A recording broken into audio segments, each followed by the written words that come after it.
Iya, Sobat Sonora, selamat siang. Kita lanjutkan kembali rangkaian acara di Radio Sonora saat ini. Dan pendengar, kita ketahui bersama bahwa pandemi COVID-19 sudah berlangsung hingga beberapa bulan. Dan dampak dari ini semua menjadi ketakutan bagi kita semua, terutama untuk masyarakat Indonesia, di mana wabah ini juga cukup tinggi terjadi di Indonesia, terutama di kota-kota besar. Namun demikian, Indonesia juga masih tergolong dari tingkat terendah dibandingkan dengan negara-negara besar lainnya. Namun sahabat Sonora, dengan adanya pandemi COVID-19 ini, banyak sektor dan juga banyak hal yang terdampak, terutama untuk ekonomi. Tentunya ini juga menjadi hambatan sehingga ekonomi juga turut terpuruk dengan adanya pandemi COVID-19 ini. Nah, sahabat Sonora, pemerintah juga menyikapi hal ini semua dengan berbagai macam program yang dilakukan. Salah satunya mengenai BST atau bantuan sosial tunai. Nah, sahabat Sonora, di kesempatan pagi hingga siang hari nanti kita akan berbincang-bincang dalam acara tamu kita. Kita akan membahas mengenai seputar pendistribusian BST atau bantuan sosial tunai yang harus segera sampai untuk membantu masyarakat yang terkena dampak dari pandemi COVID-19. Nah, untuk itu sudah hadir di studio kami ada 3 narasumber dan kita akan perkenal dulu ketiga narasumber kita ini. Yang pertama ini ada Ibu Rika Komarina ya. Ini saya tulisnya agak susah juga banyak, padahal saya nulisnya tadi. Oke, beliau adalah Kepala Dinas Sosial Kota Pangkal Pinang. Selamat siang Ibu Rina. Rika, Pak. Oh, Ibu Rika. Selamat siang Ibu Rika. Ya, selamat siang. Apa kabar? Baik, alhamdulillah. Baik, luar biasa. Terima kasih sudah di studio Ibu ya pada pagi hari ini. Kemudian ada Bapak Asmat Nuzul Pasa. Ya, beliau adalah Kepala Kantor Pos PT Pos Pangkal Pinang. Selamat pagi Pak. Selamat pagi. Apa kabar Pak? Alhamdulillah baik. Baik, terima kasih sudah hadir di studio pada pagi hari ini ya. Terima kasih. Iya. Kemudian yang tidak asing lagi, ini sering saya lihat orangnya ini ya. Ada Bung Jeski. Iya, beliau adalah Ketua Bidang Organisasi DPD IMM atau Ikatan Mahasiswa Muhammadiyah Bangka Belitung. Halo Bung, apa kabar? Alhamdulillah baik Mas Jimmy. Baik ya. Oke, terima kasih sudah hadir di studio ya pada pagi hari ini. Dan juga nih didampingi oleh Mas Iqbal ya. Mas Iqbal ini selaku Ketua Bidang ini apa nih? Komunikasi. Oh, komunikasi ya. Ketua Bidang Media dan Komunikasi DPD IMM ya. Ikatan Mahasiswa Muhammadiyah Bangka Belitung. Ya, terima kasih sudah hadir dan kita akan berbincang-bincang mengenai BST ya, bagaimana pendistribusiannya atau penyalurannya kepada masyarakat terdampak COVID-19. Yang pertama saya mau kita dengarkan dulu penjelasan dari Ibu Rika selaku Kepala Dinas Sosial Kota Pangkal Pinang. Ibu, kita bisa tahu Bu, apa bentuk kerjasama antara Dinas Sosial ini dengan PT Pos Indonesia dalam proses penyaluran BST ini Bu? Silakan Bu. Oke, selamat pagi khusus untuk pendengar Radio Sonora pada pagi hari ini. Khususnya juga selamat pagi untuk pegawai Dinas Sosial ya. Selamat mendengarkan talk show ini.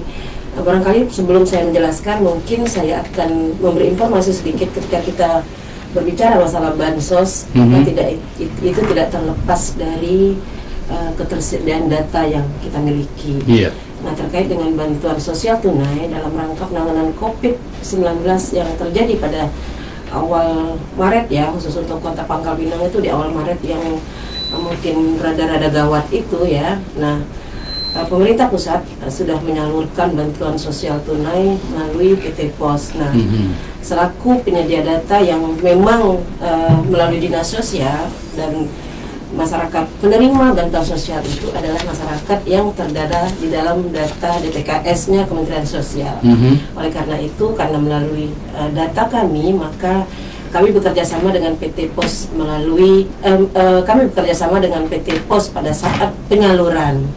Pada saat penyaluran kami bekerja sama PT Pos, Dinas Sosial, dan para PSM dan TKSK yang ada di kelurahan dan kecamatan yang kita miliki. Jadi 42 kelurahan dan 7 kecamatan, masing-masing sebanyak 49 orang itu memantau dan mendampingi para penerima KPM, penerima bantuan sosial tunai tersebut, dan mereka mendampingi pada saat penyaluran sampai menyampaikan, mendatangi masyarakat kalau seandainya masyarakat tersebut tidak mempunyai kendaraan. Jadi kita bekerja sama baik PT Pos, PSM dan TKSK pada penyaluran BST untuk di tahun 2020. Iya. Kemudian untuk dari Pak Asmat sendiri, dari PT Pos sendiri, bagaimana menanggapi bahwa bentuk kerjasama yang dilakukan oleh Dinas Sosial ini berkaitan dengan penyaluran BST ini? Terima kasih Bang Jemi. Alhamdulillah penyaluran BST Kemensos ini sampai dengan tahap 7 berjalan dengan baik. Jadi kerjasama antara dinas sosial baik di Pangkal Pinang maupun hingga kabupaten lain yang ada di provinsi Bangka Belitung terjalin dengan baik. Khususnya memang dari kawan-kawan PSM dan TKSK yang mendampingi langsung KPM, keluarga penerima manfaat, untuk mengambil bantuan di kantor pos. Jadi kita ada 3 bahkan mungkin 4 pola penyaluran. Yang pertama memang di kantor pos terdekat. Nah, itu kita arahkan KPM untuk mendatangi di kantor pos terdekat. Kemudian yang kedua itu di komunitas, kita mendekatkan lebih dekat ke KPM agar tidak tahu jauh, misalkan di kantor kelurahan atau mungkin di gedung serbaguna yang ada di tempat terdekat oleh KPM. Nah, yang ketiga itu baru door to door. Door to door itu kita langsung ke KPM, misalkan ada yang berkebutuhan khusus seperti cacat, sakit keras, disabilitas dan lain-lain, itu kita datangi, didampingi oleh PSM yang ada di tiap kelurahan. Nah, terakhir kita menggunakan transfer rekening. Nah, kita punya pos giro mobile, yaitu rekening giro, sehingga melalui HP Android langsung bisa ditransfer ke rekening masing-masing KPM. Jadi tidak perlu datang lagi. Nah, bagi yang HP-nya sudah terfasilitasi dengan Android, maka tinggal download di Play Store, kemudian memberikan nomor rekening giro kepada kita. Nah, setiap bulan jika ada pencairan maka akan kita salurkan menggunakan rekening, sehingga lebih mudah. Tidak ada lagi nanti mungkin kepadatan untuk mengantri dan lain sebagainya itu. Oke, dan sahabat saudara, untuk Anda yang bergabung di acara ini, Anda ingin bertanya langsung, bisa telepon langsung ya ke nomor 0811-1497-802, atau bisa juga SMS atau WhatsApp ke nomor 0812-717-1011. Ya, tadi Ibu Rika dan Pak Asmo sudah menjelaskan banyak hal mengenai BST ini, bagaimana penyalurannya dan bagaimana bentuk dari kerjasama itu sendiri. Nah, kita juga ingin tahu nih, seperti apa upaya penyaluran agar lebih cepat, tepat, mengingat banyak akses ya. Tadi Bapak sudah jelaskan ya, Pak Loy. Cuman kalau misalnya ada suatu daerah yang misalnya memang sudah tidak terjangkau dari misalnya dari internet, kemudian dengan bank juga jauh dengan kantor pos jauh, ini seperti apa untuk penyalurannya?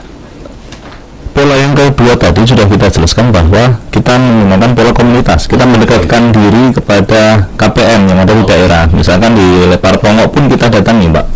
Nah, kita menyeberang sampai ke Pulau Lepar Pongok, tetapi tidak bertahap. Nah, kita jadikan 3 tahap menjadi 1 ya. Kita namakan itu adalah klaster 3. Jadi itu yang mungkin di daerah-daerah yang pelosok, karena memang penyaluran kita menggunakan aplikasi Posgiro Cash, sehingga ketersediaan jaringan atau internet itu sangat penting. Nah, pada saat kita menyalurkan tentu saja didampingi oleh PSM yang ada di kelurahan, sehingga ketepatan dan juga kecepatan itu menjadi bagian dari penyaluran ini gitu. Oke. Nah, untuk data-data sendiri, Bu Rika, mungkin bisa disampaikan seperti apa? Jadi targetnya itu seperti apa? Berapa targetnya? Kemudian untuk bisa mencapai ke daerah-daerah itu bekerja sama dengan pihak mana saja? Terus caranya seperti apa ini? Kalau target barangkali PT Pos ya yang lebih punya target ya, karena memang kita hanya penyedia data dalam hal ini melalui DTKS-nya Kementerian Sosial.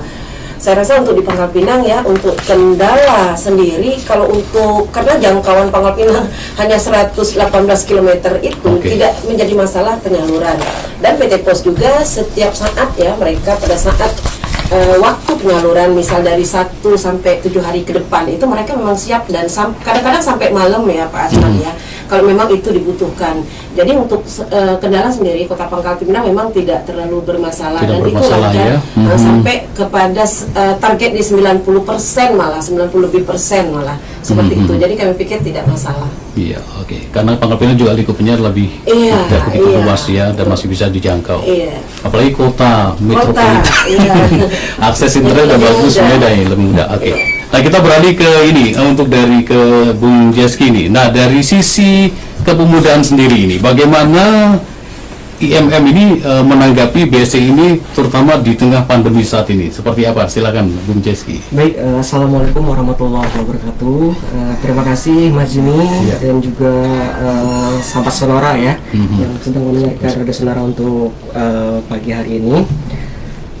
Pertama-tama mungkin kami mengucapkan terima kasih ya, karena juga berkat kerjasama juga dengan teman-teman yang ada di pusat, sehingga juga memang sosialisasi terkait dengan BST ini itu bisa terlaksana dan juga termasuk di Provinsi Bangka Belitung sendiri. Itu yang pertama. Kemudian yang kedua yang ingin saya sampaikan, bahwasanya memang bantuan-bantuan sosial ya yang diberikan oleh pemerintah, khususnya terkait dengan BST ini kan, ini kalau kita melatar belakangnya kan memang itu karena dampak pandemi yang semakin meningkat gitu ya, semakin meningkat di Indonesia, dan juga kalau nggak salah itu per Maret ya, per bulan Maret, pertengahan 2 Maret itu sudah mulai masuk dan meningkat sampai dengan saat ini di Indonesia. Nah, itu tentu dampaknya terkait dengan bagaimana perekonomian, bagaimana dengan daya beli masyarakat, itu jelas sangat terasa sekali. Dan itu juga kami rasakan sendiri juga. Karena mengapa? Menikapi dengan kondisi seperti itu, kami juga dari IMM ya menanggapi itu dari IMM sejak pertengahan, kalau nggak salah sekitar bulan Agustus itu, ketika pandemi memang lagi berada di puncak-puncaknya, itu kita juga dengan sigap memberikan bantuan sosial kepada masyarakat yang memang dirasa berdampak secara langsung terhadap dengan pandemi ini. Nah, ketika itu memang kita melibatkan beberapa OKP yang ada di Bangka Belitung, termasuk itu selain dari IMM ada HMI, ada GMKI, ada PMI, ya ada kami juga. Ini itu tergabung dalam Cipayung Plus namanya, Cipayung Plus, dan itu alhamdulillah kita mendapatkan support dana CSR di salah satu BUMN yang ada di Bangka Belitung ini. Nah, itu memang salah satu upaya kami menanggapi responsif kami bagaimana untuk membantu masyarakat dalam hal kondisi yang rentan sekali terhadap kondisi pandemi seperti ini. Nah, itu ternyata memang ketika kita memberikan di lapangan ya, terasa sekali di masyarakat. Semisalnya masyarakat yang pekerjaannya di sektor non formal, yang misalnya itu entah itu buruh harian, entah itu ojek online, atau itu pedagang, itu sangat terasa sekali. Karena mengapa? Karena di apalagi di puncak-puncak kemarin kan, itu memang social distancing gitu kan, pertemuan tatap muka dibatasi, pertemuan perkumpulan dibatasi, dan itu memang dirasakan sekali oleh masyarakat yang rentan sekali terhadap COVID-19 ini. Dan itu kami menanggapi itu sudah kami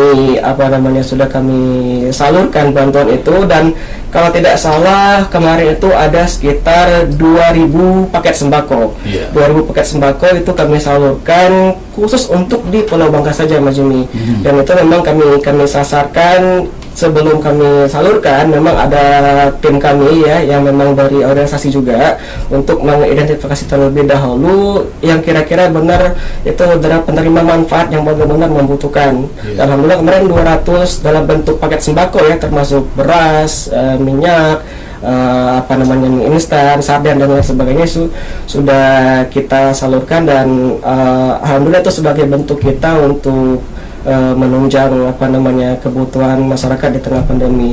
Mungkin untuk awal itu dulu mungkin, Mas.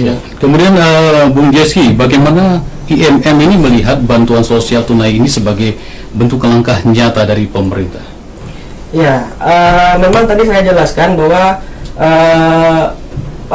bantuan sosial tunai ini kan itu adalah bentuk dari merebaknya pandemi ya di Indonesia ataupun juga di Bangka Belitung. Tercatat kemarin saja itu saya dapat data dari Diskominfo ya, ada sekitar 696 yang terkonfirmasi gitu kan, dan selesai diisolasi itu ada 575, dan diisolasi sampai dengan saat ini ada 114.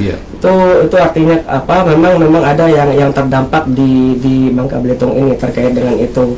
Nah, tentunya dalam proses penyaluran ini kami berharap terkait dengan apa namanya, permasalahan yang juga mungkin berada di beberapa pulau Jawa terkait dengan data. Nah, terkait dengan data kami berharap kalau dari Dinsos kan itu mereka dapat data dari TJKS ya, apa namanya, kesejahteraan sosial itu ya, data terpadu ya, data terpadu itu. Nah, kami berharap apabila ketika menurunkan bantuan itu memang terasa tepat sasaran gitu kan, memang apa yang disalurkan sesuai dengan kebutuhan masyarakat ya. Cuma nanti bagaimana mungkin data itu terdapatkan oleh dinas sosial itu kan mempunyai beberapa mekanisme, dan juga yang kami harapkan tentunya penyaluran ini sesuai dengan SOP yang berlaku, standar pasal prosedurnya, sehingga itu benar-benar dirasa bermanfaat untuk masyarakat yang terdampak. Sekira seperti itu dulu, Mas. Oke, ya baik sahabat Sonora, kita masih terus berbincang-bincang dalam acara tamu kita dengan mengenai seputar penyaluran BST atau bantuan sosial tunai. Dan untuk sahabat yang bergabung ada bertanya, silakan bisa telepon langsung ke nomor 08111497 802 atau bisa juga SMS dan juga WhatsApp ke nomor 081271711011. Baik, sebelum kita lanjutkan kembali perbincangan ini, kita dengarkan dulu pesan-pesan berikut.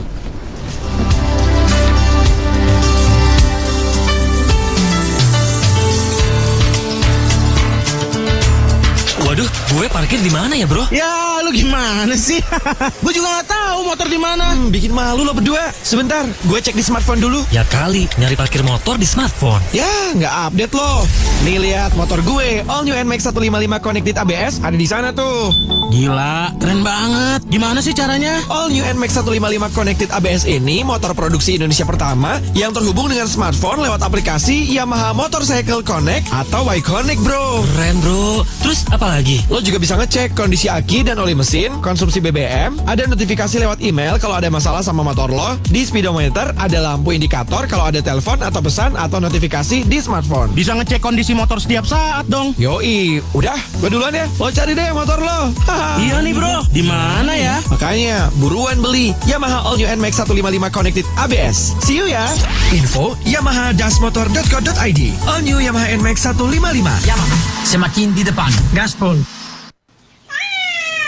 Hai Siska, cakep bener kucingmu. Mau dibawa kemana nih? Oh iya nih Winda, si Meong mau dibawa ke Himalaya Pet Shop. Soalnya mau beli makanan buat si Meong sama sekalian mau periksa rutin. Himalaya Pet Shop? Loh, kamu belum tahu ya? Himalaya Pet Shop tuh terlengkap. Ada bird shopnya juga sama fish shopnya juga. Dari makanan, obat-obatan, dan vitamin buat hewan peliharaan kita. Nah, selain itu di Himalaya Pet Shop juga ada fasilitas pet care-nya loh. Ada grooming paket, pelayanan dokter hewan, penitipan hewan, perawatan opname, pemasangan microchip, operasi atau bedah, pemeriksaan rutin dan vaksinasi. Pokoknya terlengkap dari pet shop lainnya.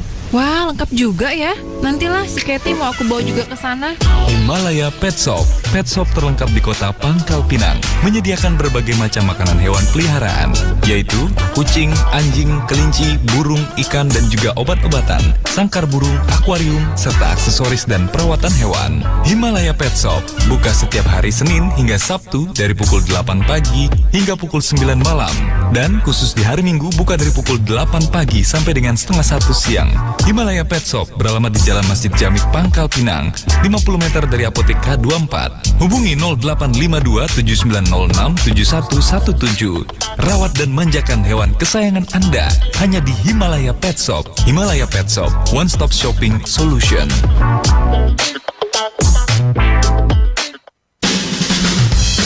Assalamualaikum Spradi. Informasi kali ini dari Bangka Tekstil. Bangka Tekstil menjual bahan pakaian pria dan wanita, impor dan lokal yang berkualitas dengan harga yang terjangkau. Beralamat di Jalan Ahmad Yani Dalam, nomor 43A, Pasar Pagi, Pangkal Pinang. Telepon atau WA 0812 7706 668. Bangka Tekstil juga menerima orderan jahit khusus baju formal dengan kualitas premium seperti jas, celana, kemeja, blazer, rok, sepan, dan lain-lain. Mari dukung usaha milik putra daerah asli Bangka. Hai guys, ternyata ada kejutan dari Bangka Tekstil loh. Dalam rangka menyambut ulang tahun pertama berdirinya Bangka Tekstil, bakal ada banyak hadiah menarik untuk Anda. Semua atas pembelian tertanggal 11 hingga 30 November 2020.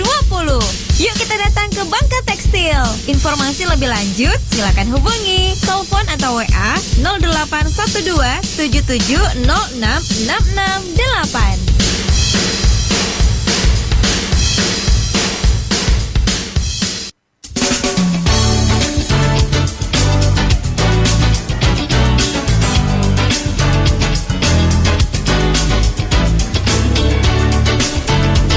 Oke, Sobat Sonora, kita lanjutkan kembali perbincangan kita pada pagi menjelang siang ini ya, dan masih kami nantikan sahabat yang bergabung. Anda bisa bertanya langsung atau bisa telepon by nomor 08111497 802 atau bisa juga Anda SMS atau WhatsApp ke nomor 081271710111. Kita masih berbincang-bincang seputar penyaluran BST, bantuan sosial tunai yang harus segera sampai untuk membantu masyarakat yang terkena dampak COVID-19.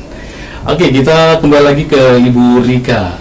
Ya, Ibu tadi juga sudah menjelaskan tadi juga, dan Pak Asmat juga menjelaskan bahwa yang menerima BST ini juga ada yang disabilitas, sakit, dan juga lanjut usia. Nah, bagaimana kita mengetahui itu semuanya? Data-data itu kita dapat dari mana? Silakan Ibu Rika. Oh ya, karena data yang dikeluarkan itu memang dari Kementerian Sosial melalui DTKS juga. DTKS itu melalui SIG-NG ya, dia datanya lengkap ya, ada disabilitas di sana, orang miskin di sana, seluruh data-data itu terpadu secara nasional ya di DTKS Kementerian Sosial. Nah, pada saat pandemi COVID, pemerintah pusat senantiasa menyalurkan ya bantuan-bantuan sosialnya, khususnya BST itu pada fakir miskin, termasuk juga di dalamnya ada disabilitas. Nah, penyaluran disabilitas ini pada saat itu memang tidak melalui dinas sosial ya, dia langsung kepada dari Kementerian Sosial itu melalui langsung kepada PT Pos, dan kita menerima data itu melalui link yang memang sudah disiapkan Kementerian Sosial melalui pemberitahuannya, dan itu memang sudah terlaksana. Dan pada saat penyaluran, karena ini disabilitas ya, memang tangan-tangan PSM kita di lapangan sangat-sangat membantu. Itu seperti yang disampaikan tadi oleh Pak Asmat ya, bahwa mereka juga kalau tidak sampai mereka melakukan transaksi itu di PT Pos, nah PT Pos punya cara tersendiri seperti apa, mekanismenya seperti apa ketika harus bantuan sosial tunai ini harus sampai ke masyarakat. Jadi PT Pos punya trik-trik tersendiri, mereka langsung door to door seperti yang disampaikan oleh Pak Asman tadi, seperti itu Pak. Oke, ini kan berdasarkan data ya, data dari pusat. Nah, itu kadang-kadang data ini kan akan berubah dalam artian nanti ada yang sudah meninggal atau mungkin yang baru yang ada tapi tidak masuk data. Ini bagaimana untuk menyikapi hal ini? Seperti ini sudah disabilitas, orang sakit atau lanjut usia, mungkin yang belum terdata. Nah, apakah ini bekerja sama dengan kecamatan, kelurahan atau RT RW atau seperti apa? Nah, senang sekali. Pada saat ini memang pusat senantiasa menginginkan update data itu selalu ya. Jadi jangan sampai orang yang layak menerima tidak menerima, sementara yang tidak layak malah menerima. Itu yang terjadi yang pada penyaluran awal-awal ya, pada penyaluran awal, dan memang itu sempat menjadi polemik di masyarakat karena masyarakat melihat kok orang yang seperti ini layak tapi tidak menerima, sementara mereka yang menerima itu hampir kadang-kadang tidak layak ya. Nah ini, tapi sebaliknya, karena data yang kita peroleh itu adalah data kementerian melalui DTKS-nya, seluruh Indonesia memang itu yang menjadi masalah. Dan saat ini Dinas Sosial sudah melakukan updating data. Oleh karena itu mudah-mudahan nanti ke depannya data-data yang masuk dalam DTKS itu memang data-data yang tepat sasarannya dan masyarakat yang memang layak menerimanya, tidak ada lagi yang tidak terdata di DTKS. Ini yang dilakukan oleh Dinas Sosial melalui APBD Kota Pangkal Pinang. Harusnya kalau menurut arahan kementerian itu dilaksanakan 4 kali setahun ya Pak ya, untuk updating data. Namun karena keterbatasan anggaran kita laksanakan insya Allah 2 kali setahun ya. Dan karena COVID, awalnya misalnya kita harus melaksanakan di awal tahun 2020 ya. Namun karena COVID kita laksanakan di akhir 2020. Nah saat inilah kita lagi pelaksanaan untuk updating data itu. Data itu ya. Iya. Oke, dari PT Pos sendiri Pak Asmat mungkin bisa menambahkan. Terima kasih Bu Rika tadi sudah menjelaskan panjang lebar bahwa PT Pos ini sebagai penyalur juga mereport data apabila yang tidak tersalur, misal KPM itu mendapat bantuan lain, misalkan seperti PKH, BNPT dan lain-lain, itu akan kita close. Jadi kita pending bahwa tidak dibayarkan. Kemudian misalkan meninggal, sudah pindah, dalam 1 KK mendapat 2 itu pun juga tidak boleh. Nah, nanti di akhir penyaluran akan kita kembalikan juga semua dana itu kepada Kemensos, sehingga tidak ada dana yang mengendap. Semua hari ini sudah ada anggaran, besok langsung kita bayarkan, salurkan langsung itu, sehingga masyarakat merasakan manfaatnya. Nah, kalau dilakukan di kantor pos mungkin bisa untuk membayar BPJS, membeli token listrik dan lain-lain, langsung dalam satu tempat bermanfaat. Nah itu yang memang menjadi yang kita kedepankan lah kepada KPM supaya untuk dipergunakan dengan baik dana itu. Itulah makanya gunanya mengapa kita lakukan di pembayaran di kantor pos. Jadi kalau misalnya dilakukan pembayaran di kantor pos, begitu menerima langsung mereka untuk membayar hal yang lain juga langsung bisa. Seperti itu. Karena satu tempat ya. Apalagi kita buka sampai jam 8 malam kalau di Kota Pangkal Pinang, sehingga tidak heran kalau serapan di Kota Pangkal Pinang ini untuk BST Kemensos selalu di atas 99%. Nah itulah.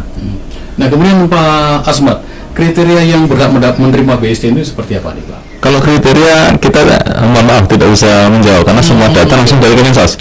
Nah kita menerima data Bayinan Beatrice itu dari Kemensos. Mungkin Bu Rika yang lebih tepat untuk menjawab itu. Oke, Bu Rika mungkin bisa menanggapi ini.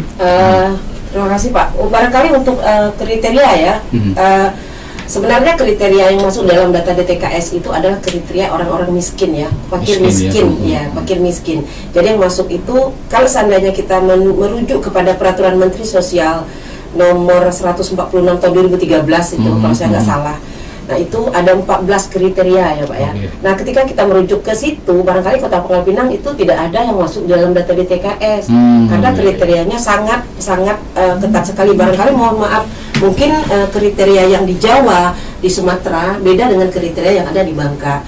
Misal kalau Kementerian Sosial kriteria 14 itu salah satu mungkin ya kita lihat mungkin lantai rumah itu dasarnya itu adalah tanah atau bambu, kemudian dindingnya juga bambu, kemudian KPM itu makan barangkali mungkin 1 hari sekali kan. Kalau kita merujuk ke situ barangkali nggak ada lagi di Kota Pangkal Pinang ya Pak ya.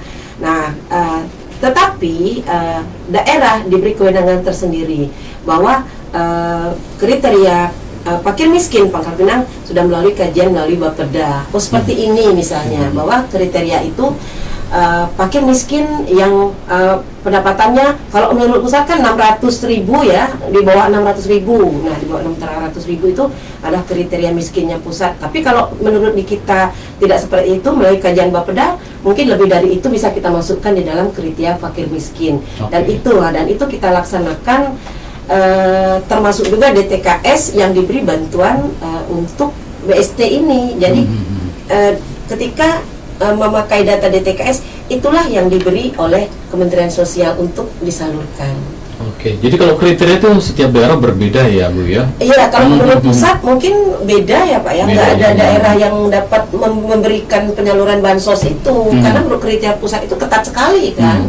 Harus begini, harus artinya di dalam 14 kriteria itu yang saya lihat itu adalah tidak punya listrik. Kalau Kota Pangkal Pinang kan nggak ada lagi rumah yang nggak punya listrik ya. Rata-rata sudah pakai listrik. Kemudian air minumnya juga, air minum kita rata-rata air minum alhamdulillah sudah pakai sumur bor hampir rata-rata ya Pak ya. Mungkin ada juga yang pakai sumur galian, tapi dengan kualitas yang memang bisa dikonsumsi oleh masyarakat. Jadi ketika merujuk ke kriterianya pusat itu mungkin kita tidak termasuk dalam kriteria itu, dan alhamdulillah melalui kriteria pusat dan kita kaji lagi melalui Bapeda, nah muncullah kriteria yang kita tetapkan sebagai kriteria untuk kita sampaikan data itu ke pusat. Oke, jadi kalau tadi Ibu katakan bahwa ada 14 kriteria dari pusat, sementara di Kota Pangkal Pinang ini tidak masuk 14 itu. Nah, jadi kalau untuk dari Pangkal Pinang itu pasti ada kriteria tersendiri. Nah, apa kriteria Pangkal Pinang agar masyarakat mendapatkan BST ini? Salah satu ya mungkin ya Pak, saya nggak hafal terlalu detail ya. Mungkin salah satunya adalah mungkin di pendapatan ya. Kalau pendapatan 600 susah sekali ya untuk per bulan 600. Rata-rata mungkin UMR kita saja udah berapa ya? 2 juta lebih. Ya, 2 juta lebih. Kemudian sekarang kita ketika merujuk kepada buruh harian ya, buruh harian. Kalau 600 20.000 sehari ya. Makan apa untuk 20.000 sehari untuk saat ini? Nah, jadi mungkin kita akan naikkan itu mungkin di atas 800, mungkin seperti itu. Nah, kemudian untuk rumahnya juga mungkin untuk kriteria miskin Pangkal Pinang itu mungkin rumahnya mungkin dari dinding kayu barangkali, tapi tanah lantainya tidak lantai tanah ya. Kalau tanah kan nggak ada lagi di Kota Pangkal Pinang ya. Rumah dengan dinding kayu, kemudian lantainya lantai tanah. Ukurannya adalah kurang dari 8 meter untuk rumah. Saya pikir ketika buruh harian saja mampu untuk mengontrak rumah, artinya dia untuk membiayai kehidupan sehari-harinya juga mungkin bisa lebih. Artinya seperti itu. Jadi miskin itu ketika mereka ngontrak, mereka masih kita kategorikan miskin karena dengan kriteria mereka tidak punya rumah. Oke. Yeah. Jadi dari Pangkal Pinang mungkin kriteria tidak mempunyai rumah yang layak dan pendapatan per bulannya tidak memenuhi syarat ya untuk mereka hidup selama 1 bulan itu. Oke. Baik, sahabat sonora, untuk kami bergabung masih kami nantikan Anda bisa telepon langsung ke nomor 08111497 atau bisa SMS ataupun WhatsApp ke nomor 081271710111. Kita kembali ke Bung Jeski. Iya. Siap Bung Jeski dengan jawabannya? Oke, Bung. Ini kan Bung Jeski selaku dari Kepala Bidang organisasi ya di PDIMM Pangkal Belitung. Nah, Bung, ini apakah menurut IMM langkah BST ini efektif untuk perekonomian masyarakat saat ini, Bung? Berkaitan dengan pandemi COVID ini. Ya, siap. Baik, terima kasih Mas Jimmy. Kalau kita berbicara efektif atau tidak ya, tentu kalau terkait dengan kondisi pandemi dan dalam jangka pendek tentu kita berbicara ini sangat-sangat efektif gitu kan.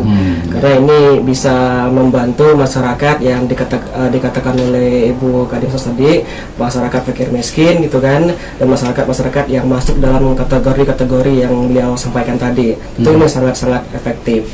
Namun apabila kita berbicara efektivitas dari sisi pelaksanaan pendistribusian, tentu tadi menarik disampaikan juga oleh Mas Jimmy ya terkait dengan data. Dan ini sebenarnya menjadi masukan kami ya, dan juga menjadi fokus bersama terkait dengan bagaimana penyaluran ini bisa tepat sasaran. Karena kan sekali lagi tadi disampaikan bahwa distribusi ini itu disampaikan berdasarkan data dari pusat ya kan, DTKS itu. Nah, sementara kan kalau kita berbicara perekonomian, kita berbicara mobilitas orang per orang itu kan sangat dinamis ya. Terkadang mungkin dia tahun ini dia kaya gitu kan, tahun depan bisa jadi dia miskin, ataupun juga ketika orang berpindah tempat dari satu daerah ke daerah lain, ini kan sangat dinamis. Nah, jadi mungkin usulan dan juga masukan dari kami selaku kepemudaan yang khususnya terkait dengan DPDIMM Bubble ini ya, bagaimana pendistribusian itu sesuai dengan data, dengan valid ya, diinventarisasi dahulu sesuai dengan fakta di lapangan. Karena apa? Karena juga isunya juga beberapa itu tidak tersampaikan dengan sesuai dengan yang dimanfaatkan seperti itu kan. Nah, ini juga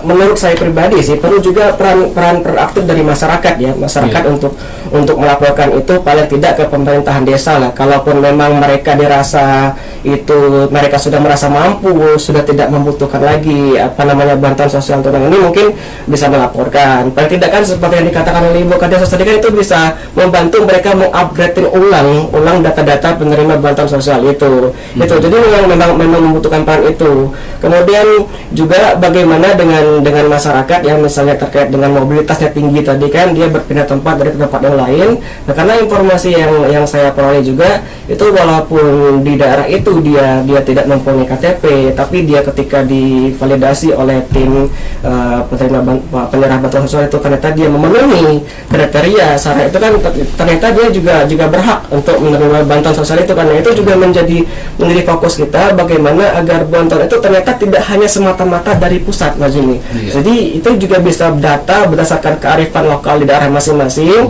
sehingga yang disampaikan itu benar-benar tepat sasaran dan benar-benar yang membutuhkan. Saya rasa seperti itu, Mas Jimmy. Kemudian untuk kedepannya apa langkah nyata yang dilakukan oleh IMM?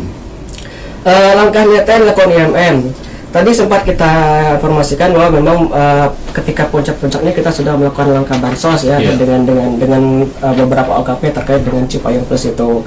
Nah, kalau berbicara langkah ke depan, tentu kami sudah menyiapkan program-program internal kami, khususnya di DPD IMM Bangka Belitung sendiri ya. Bagaimana kami mengumpulkan donasi, Mas Jimmy, donasi ini memang sebenarnya kami fokuskan itu kepada yang rentan terkait dengan COVID ini sebenarnya. Karena kan kalau kita berbicara fakir miskin, tentu banyak yang layak mendapatkan bantuan. Tapi kalau kita berbicara yang terdampak langsung dengan pandemi COVID, ini yang menjadi fokus perhatian kami. Jadi kami memang menggalangkan donasi, khususnya di internal DPD IMM, dan kemungkinan dalam waktu dekat juga akan meluas ke lingkup-lingkup AMM. AMM itu Angkatan Muda Muhammadiyah.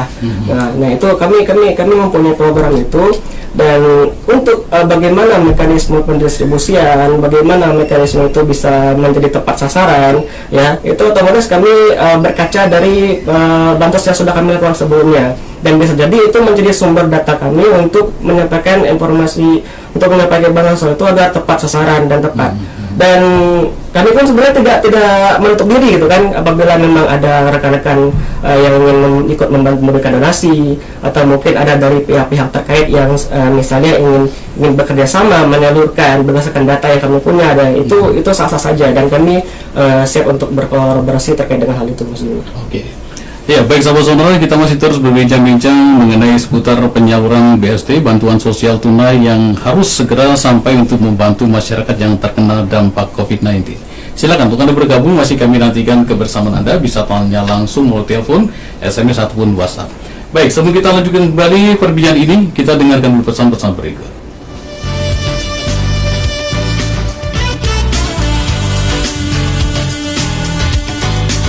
Hadir di Bangka Belitung, Zellner yang sangat ampuh mengobati gejala penyakit diantaranya tumor, kanker, stroke, getah bening, gondok, jantung, ginjal, amputasi, gula darah, kanker rahim, kanker payudara, tanpa operasi, tanpa kemo, tanpa laser, tanpa disuntik, tanpa dosis zat kimia, tanpa pijat, tanpa disentuh, sehat tanpa batas. Zellner merupakan serbuk bioaktif oligopeptida yang akan memperbaharui sel-sel yang sudah mati, antibodi aktif untuk semua tubuh, kebal terhadap virus, nutrisi yang dibutuhkan sel, tidak perlu dicerna, langsung diserap oleh tubuh. 5 menit masuk ke dalam aliran darah dan 10 menit berubah menjadi energi tubuh, aman untuk semua usia. Zellner, kehalusannya 600 Dalton. Zellner mempunyai 12 rasa di lidah yang menentukan pasiennya penyakit apa-apa yang dideritanya tidak perlu diperiksa lagi. Zellner sudah ada izin BPOM dan sertifikat halal. Hubungi stokis Ali Munir di 0822 8076 6680. Bagi yang berminat jadi cabang.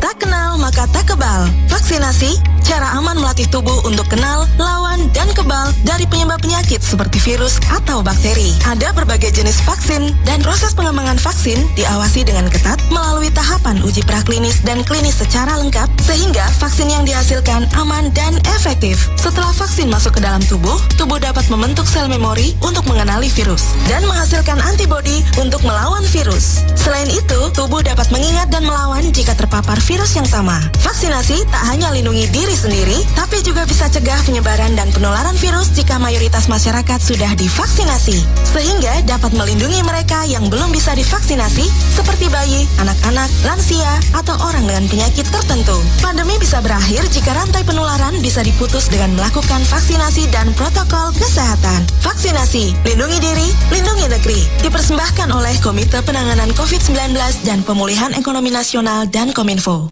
Hai guys, kabar terkini dari JNE Express. Layanan sales counter JNE Pangkal Pinang kini buka 24 jam. Kirim paket kemana saja, bisa kapanpun. JNE Express kini hadir di lebih dari 98% area Pulau Bangka. Kirim paket sebelum jam 10 pagi langsung sampai pada hari yang sama. Berlaku untuk tujuan tertentu. Dan tidak hanya itu, aplikasi My JNE Express kini dapat di-download melalui aplikasi Store dan Google Play. Mempermudah Anda untuk mengecek pengiriman barang. JNE Express, solusi tepat untuk urusan paket Anda.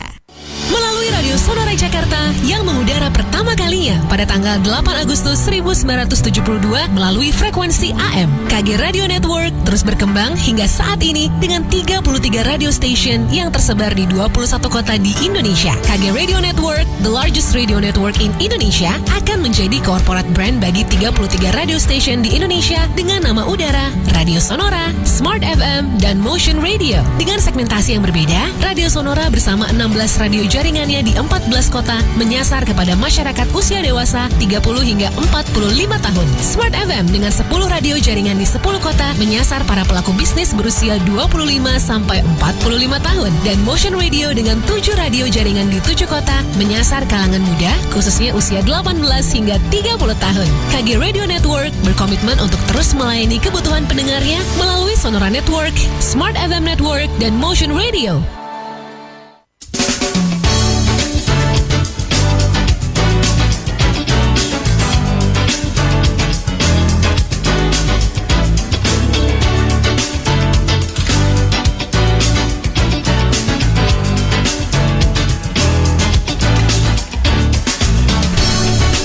Oke, sobat-sobat, kita lanjutkan kembali perbincangan kita di pagi menjelang siang hari ini. Masih bersama-sama kita membahas mengenai seputar penyaluran BST, bantuan sosial tunai yang harus segera sampai untuk membantu masyarakat yang terkena dampak COVID-19. Dan sobat-sobat, Anda tidak hanya mendengarkan di siaran Radio Sonora, tapi Anda juga bisa saksikan secara langsung di Facebook Radio Sonora Bangka. Ya, Ibu Rika dan Pak Asmet serta Bung Jess, kita sudah menjelaskan banyak hal mengenai BST ini. Tapi kita juga ingin tahu ini, jika ada kendala seperti apa penyelesaiannya. Bisa ada kendala nih, nah kendalanya seperti apa? Mungkin dari Bu Rika atau Pak Asmat, silakan. Iya, Ibu silakan. Kalau ada kendalanya ini bagaimana penyelesaiannya, Bu? Dari masalah data sampai penyalurannya seperti apa?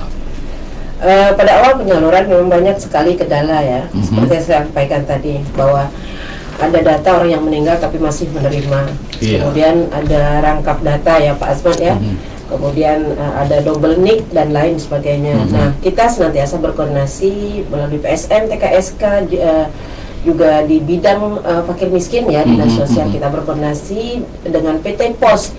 Harus seperti apa kita lakukan ketika kita berhadapan dengan hal seperti ini. Dan juga kalau terkait dengan hal-hal yang memang secara administrasi, misalnya NIK-nya ada yang double misalnya seperti itu, awalnya kita dengan bekerja sama PT POS, Dinas Sosial dengan Dukcapil ya. Dukcapil juga mengeluarkan surat bahwa NIK yang benar itu dikeluarkan surat keterangan, ini loh NIK yang benar itu melalui surat keterangan.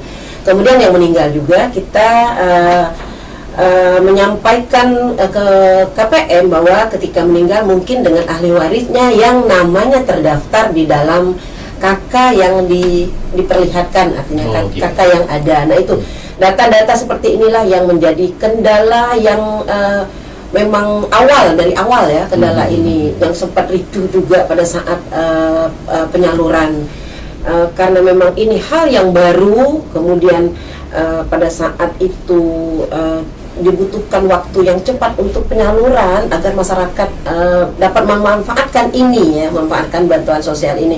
Jadi itulah yang kita lakukan. Kita senantiasa bekerja sama melalui perbaikan data dengan mengeluarkan surat keterangan yang dikeluarkan oleh lurah, mungkin dari kecamatan, kemudian juga mungkin dari Dukcapil. Ya. Kemudian Pak Asmat, dalam penyalurannya apa ada tidak ditemukan jadi double pemberiannya itu? Pernah ada kasus seperti itu? Ya, apa data yang kurang tadi? Ya. Pasti kendala pasti ada, kita hadapi mungkin di awal-awal penyaluran bahwa ini nicknya salah, di KTP satu angka tetapi sangat berpengaruh. Nah kemudian double mungkin dapat bansos lain seperti itu kan. Nah itulah fungsinya kita koordinasi dengan Dinsos, dengan para PSM, sehingga ketepatan data itu nantinya akan kita pisah. Nah ini loh yang benar-benar dapat, ini yang tidak. Nah, itu kan kita pisah. Nah itu namanya rollback. Ada data rollback, misalkan tidak layak atau mampu meninggal, pindah, seperti itu dapat bansos lain, ganda. Nah itu kita pisahkan dalam klaster-klaster itu, sehingga kita report kepada Kemensos, ini loh yang tidak tepat. Nah yang tepat lah yang akan kita salurkan. Tapi kita memang memberikan kemudahan bahwa dalam satu kakak, misalkan ya, yang menerima bapaknya, nah yang datang nggak usah bapaknya, bisa istrinya, anaknya yang terdaftar dalam satu kakak dan menunjukkan KTP. Itu lebih memberikan kemudahan. Karena apa? Memang banyak lansia, nggak perlu datang, cukup anaknya saja, atau mungkin istrinya, atau mungkin suaminya. Nah tapi kalau memang dalam satu kakak atau yang double mendapatkan bantuan lain, nah itulah kita report kepada Dinsos dan Kemensos. Ini loh Bu datanya nanti, sehingga mungkin bisa menjadikan masukan ya Bu buat Dinsos maupun Kemensos. Ini loh data yang teraktual dan yang ada di lapangan, seperti itu. Nah kemudian untuk penyaluran BSTD, apakah ada target waktu? Ada target waktunya? Pasti. Kalau target waktu kita diberikan target oleh Kemensos 2 minggu. 2 minggu itu harus clear. Nah sehingga untuk kota sendiri pun 6 hari sudah selesai kalau untuk kota. Tapi kalau kita berbicara satu provinsi, memang ada daerah-daerah tertentu yang memang terpencil agak ke dalam, itu effortnya memang lebih besar, sehingga mungkin itu di minggu kedua dan lain sebagainya. Itu yang yang sudah kita jadwalkan selama ini, dan alhamdulillah semuanya lancar, karena memang baik dengan Pemdas tempat kita bekerja sama, dinas sosial hingga ke TKSK maupun PSM, sehingga sebelum disalurkan pun sudah kita berikan jadwalnya, ini datanya. Nah itu sehingga nanti pada saatnya datang itu tidak harus bergerombol, ya bisa satu persatu, karena memang lama. Kita dalam satu hari itu kan membuka pembayaran, sehingga tidak perlu dalam satu waktu datang gitu, enggak, bisa sampai malam atau mungkin sore gitu, atau mungkin besoknya bisa, karena ini kita membuka selama 2 minggu itu. Jadi tetap setiap daerah beda waktunya juga ya. Pasti. Kalau Pangkal Pinang sih mungkin kita lebih bisa cepat karena lokasinya, wilayahnya juga ya begitu luas. Secara lokasi seperti itu. Nah kemudian seperti tadi berbicara lagi masalah data, kan data ini sudah terdata yang bisa berhak mendapatkan. Tapi saya pernah tidak menemui kasus bahwa ada warga yang datang, tapi dia tidak terdata, tapi dia berhak. Karena memang dari kriteria yang disampaikan tadi dia masuk dalam kriteria tersebut, tapi nggak terdata, tapi dia berhak mendapatkan. Ini seperti apa kalau misalnya kita mendapatkan halnya seperti ini? Kalau yang ke dinas sosial ya, khususnya barangkali kalau ke Pak Asmat nanti ke kantor pos mungkin Pak Asmat yang akan jelaskan. Tapi kalau ke dinas sosial itu masyarakat banyak hampir rata-rata yang tidak menerima bansos ya Pak ya. Tidak menerima bansos itu ada yang datang ke dinas sosial. Tapi perlu diketahui ketika kita asesmen KPM ini, kadang-kadang KPM ini mohon maaf untuk KPM kakak yang penerima bansos. Bansos kita dari Kementerian Sosial itu kan berapa macam ya. Ada bansos BPNT namanya, pangan artinya itu, warung. Kemudian ada bansos PKH. Dan yang terakhir ini yang sangat populer ini pada saat pandemi COVID ini adalah BST. Nah kadang-kadang masyarakat yang datang ke kami mengkomplain artinya bahwa dia tidak terdaftar di dalam data bansos tunai itu. Kadang-kadang setelah kita recheck melalui aplikasi ya, kita punya aplikasi itu baik di koordinator PKH dan BPNT itu. Ketika kita cek, tidak usah jauh-jauh, kita klik aja nicknya, kita sudah tahu bahwa dia penerima bansos yang mana. Nah rata-rata yang datang ke kita itu bukan mereka tidak menerima bansos sama sekali, tapi kadang-kadang mereka sudah menerima bansos BPNT-nya, kemudian mereka penerima bansos PKH. Jadi untuk masyarakat ketahui juga bahwa penerima bansos itu ya, kalau sudah penerima bansos pusat PKH itu mereka tidak terima lagi bansos BST, tapi ada program tersendiri, artinya bahwa penerima bansos PKH itu mereka penerima bansos BSB ya, bansos bantuan sosial beras ada pada saat pandemi COVID artinya. Nah kemudian penerima BPNT mereka menerima bansos tunai hanya 1 kali. Nah itu ada program-program tersendiri. Tapi terkait data kadang-kadang masyarakat mohon maaf tidak jujur terhadap dirinya sendiri bahwa mereka sudah penerima bansos PKH. Pengen penerima bansos tunai, padahal tidak boleh double, kecuali memang ditentukan tersendiri program itu oleh Kementerian Sosial. Nah seperti yang saya sampaikan tadi, jadi ini mari masyarakat kita himbau juga ya Pak ya, bahwa kalau seandainya mereka penerima bansos PKH, jangan lagi menuntut untuk penerima bansos tunai. Artinya memang ada data-data tersendiri, orang-orang tersendiri yang penerima bansos tunai, seperti itu. Dari segi yang penyaluran sih, kalau PT Pos sendiri melihat seperti apa? Seperti yang dijelaskan oleh Bu Rika tadi. Ya, kalau dari PT Pos sebagai penyalur itu memang sering namanya ada pembagian bantuan bagi orang berdatangan. Tetapi begini, dengan aplikasi kami Posgiro Cash itu, dengan mengetik nik saja kita sudah akan men-trace muncul apakah yang bersangkutan dapat atau tidak. Jadi tidak perlu lama-lama lagi, kita buka aplikasi kita langsung akan muncul. Nah kalau memang tidak ada namanya ya mohon maaf kan gitu, Anda tidak berhak. Sehingga mungkin ya di kantor Bu Rika banyak yang datang Bu ya nanya ya, nah, seperti itu. Nah karena memang bukan kapasitas kami ya, kalau kami kan hanya BST Kemensos, nama tidak ada ya sudah, nah gitu. Sehingga mungkin ya berarti mungkin bisa jadi kurang jujur, atau mungkin dia tetangganya kok dapat, nah gitu yang wajar lah ya di masyarakat kita. Dia juga kurang mampu seperti betul. Tapi indikasi kurang mampu atau tidak kan Pos nggak tahu seperti apa.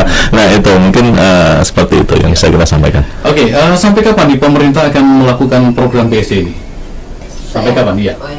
Kalau informasi dari masyarakat, kalau secara administrasi ya, surat yang kita terima itu sampai Desember ya, sampai Desember untuk bansos tunai. Nah ada juga berita-berita yang muncul di masyarakat, tapi kita tidak bekerja karena berita yang muncul di masyarakat, tapi kita bekerja karena memang ada surat dari Kementerian Sosial kalau apakah ini akan dilanjutkan atau tidak. Tapi yang pasti yang sekarang kita laksanakan itu sampai dengan Desember 2020.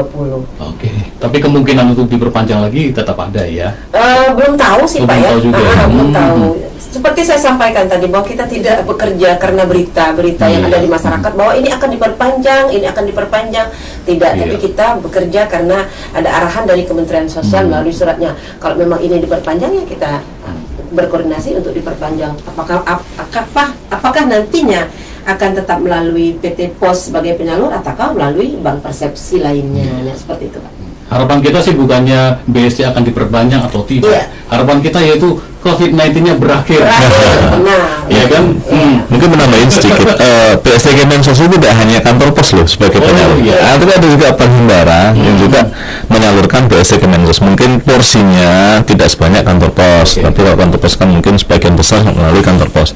Nah, kemudian untuk penyaluran sendiri untuk tahun 2020 kita sampai awal Desember. Nanti untuk tahap 9 close. Nah, untuk ini tahap 8 minggu ini insya Allah atau minggu depan sudah mulai berjalan. Nah, untuk BST Kemensos RI tahap 8. Habis itu disambung lagi dengan BST Kemensos RI tahap 9. Nah, itu terakhir untuk tahun ini. Nah, target kita awal Desember sudah selesai, sehingga di akhir tahun tidak ada lagi pekerjaan dan lain sebagainya, sehingga masyarakat merasakan manfaatnya bahwa akhir tahun mendapatkan 2 kali bantuan sampai dengan tahap 9. Mungkin itu. Waktu kita cuma 1 jam ya. Nah, yang terakhir nih kita mungkin harapan dan pesan ya. Harapan dan pesan dari Dinas Sosial, Ibu Rika, silakan. Yang pertama sih kita seperti yang disampaikan tadi, kita berharap bahwa bukan bansosnya ya Pak ya, tapi COVID-nya segera berakhir ya. Jadi masyarakat bisa melakukan kegiatan secara normal. Ekonomi kita bangkit ya, jangan sampai karena COVID ini kita terpuruk dengan ekonomi, kasihan dengan masyarakat. Artinya seperti itu. Jadi mari kita sama-sama menjaga diri kita dan keluarga kita dari virus corona ini. Kemudian harapan Dinsos sendiri ke depannya untuk masyarakat, artinya masyarakat tidak terpancing dengan isu-isu yang beredar ya. Kalau seandainya itu mengkhawatirkan, tidak usah dipercaya. Kemudian kami menghimbau juga untuk masyarakat agar masyarakat penerima bansos untuk jujur terhadap dirinya sendiri. Jangan senantiasa menuntut sementara mereka sudah terdaftar pada salah satu bansos dari Kementerian Sosial. Dan pada saat ini karena kita sedang melaksanakan updating data, silahkan kalau seandainya di antara masyarakat itu ada yang belum terdata dan merasa bahwa dirinya layak dan untuk menerima bansos, silahkan mendaftarkan dirinya ke kelurahan ya melalui PSM yang sudah kita tunjuk untuk melakukan pendataan atau updating data terpadu ini. Demikian untuk kita. Ya, mungkin Pak Asmat harapan pesannya silakan Pak. Sebagai penyalur, kantor pos mengharapkan bahwa KPM untuk datang sesuai dengan jadwalnya dan kemudian membawa berkas-berkas administrasi sehingga tidak bolak-balik, misalkan membawa KTP asli dan fotokopinya, cukup itu sebenarnya. Nah, yang paling utama adalah menjaga protokol kesehatan, bawa masker, nah gitu. Setelah selesai mendapatkan uang, cuci tangan. Kita sudah siapkan semua protokol kesehatan di tempat-tempat pembayaran BST. Nah, sehingga serapannya Insya Allah maksimal Bu ya, sama-sama sehingga masyarakat merasakan seperti itu. Dan juga kan terima kasih pada rekan-rekan Dinsos baik yang di kota maupun kabupaten, rekan-rekan TKSK maupun PSM dan juga Radio Sonora ya, yang sudah memberikan kami support sepenuhnya untuk pelaksanaan BST Kemensos ini sukses. Terima kasih. Bung Jesse, harapan pesannya apa selaku dari IMM Bangka Belitung? Baik, terima kasih Mas Jimmy. Yang pasti kami dari mewakili kepemudaan ya, karena kan kami tidak terlibat langsung terkait dengan aktivitas bantuan sosial. Tapi yang pasti kami mewakili suara hati masyarakat, ya, paling tidak ya. Itu dengan adanya sosialisasi BST ini masyarakat bisa memahami gitu kan, sedikitnya ketika yang awalnya tidak peduli itu bisa peduli untuk mengetahui lebih banyak, karena ternyata pemerintah tuh peduli dengan masyarakat dengan berbagai program-program sosialnya. Dan yang pasti kami harapkan dengan adanya program ini ya bisa meningkatkan daya beli masyarakat paling tidak di tengah pandemi Covid ini kan. Dan yang pasti tidak kalah penting juga yang ingin kami sampaikan, kita perlu ingat bahwa pandemi ini belum berakhir ya. Pandemi belum berakhir dan tidak ada yang bisa memprediksi sampai kapan pandemi Covid-19 ini akan berakhir. Nah, oleh karena itu di setiap kegiatan aktivitas sosial, di setiap kegiatan kerumunan ya kami menyarankan, menghimbau selaku kepemudaan juga untuk selalu menerapkan protokol kesehatan, dan itu penting ya, khususnya di Provinsi Bangka Belitung. Dan kalau bisa kami boleh memberikan usulan ataupun juga saran kepada penyalur, pendistribusi gitu kan yang terlibat langsung terkait dengan bantuan sosial ini, bisa disiapkan hotline paling tidak. Kalau ada hotline itu kan ibu Rika nggak perlu menerima langsung masyarakat datang ke lokasi, apalagi ntar jangan sampai IMM demo kan, itu bahaya sekali gitu kan. Paling tidak ada hotline yang bisa menyerap aspirasi masyarakat, yang bisa masyarakat mengetahui informasi terkait bantuan sosial, sehingga itu bisa dilakukan tidak secara langsung tapi dilakukan dengan secara secara online, secara melalui hotline dan sebagainya seperti itu. Karena kalau masyarakat mungkin setiap instansi pasti punya website yang bisa dikunjungi itu kan, punya PPD yang bisa digali untuk informasi. Tapi permasalahannya tidak semua kalangan masyarakat menengah ke bawah paham terkait hal itu. Itu yang perlu kita garis bawahi. Mungkin itu yang saya sampaikan Mas Jimmy. Oke, baik, terima kasih Bu Rika, Pak Asmat dan juga Bung Jeski waktunya bersama Sonora. Mudah-mudahan apa yang kita bincangkan ini betul-betul bermanfaat ya, dan BST ini benar-benar tepat sasaran dan juga masyarakat yang mendapatkan BST ini juga bisa menggunakan uang itu dengan sebaik-baik mungkin ya. Dan mudah-mudahan harapan kita juga COVID-19 ini segera berakhir ya. Terima kasih banyak, sukses selalu. Terima kasih. Ya, sama-sama itu tadi berbincang kita dengan Ibu Rika Komarina ya, selaku Kepala Dinas Sosial Kota Pangkal Pinang, dan juga Bapak Asmat Nuzul Pasa, beliau adalah Kepala PT Pos Pangkal Pinang. Kemudian ada juga Bung Jeski, Kepala Bidang Organisasi DPD IMM Bangka Belitung.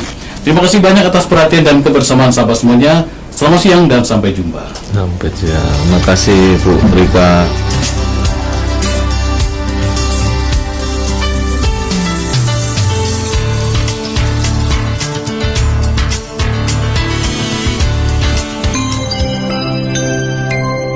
Saat ini pukul 10 waktu Indonesia Barat.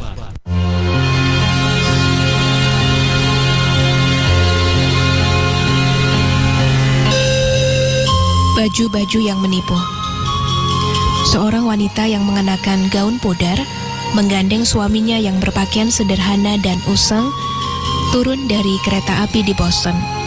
Kemudian mereka berdua berjalan dengan malu-malu menuju kantor pimpinan Harvard University. Mereka meminta janji. Sang sekretaris universitas langsung mendapat kesan bahwa mereka adalah orang kampung, udik, sehingga tidak mungkin ada urusan di Harvard dan bahkan mungkin tidak pantas berada di Cambridge.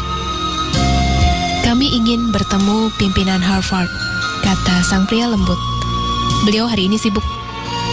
Sang sekretaris menyahut cepat. Kami akan menunggu, jawab sang wanita. Selama 4 jam, sekretaris itu mengabaikan mereka dengan harapan bahwa pasangan tersebut akhirnya akan patah semangat dan pergi. Tetapi nyatanya tidak. Sang sekretaris mulai frustasi dan akhirnya memutuskan untuk melaporkan kepada pemimpinnya. Mungkin jika Anda menemui mereka selama beberapa menit, mereka akan pergi, katanya pada pimpinan Harvard. Sang pimpinan menghela nafas dengan geram dan mengangguk. Sang pimpinan menghela nafas dengan geram dan mengangguk.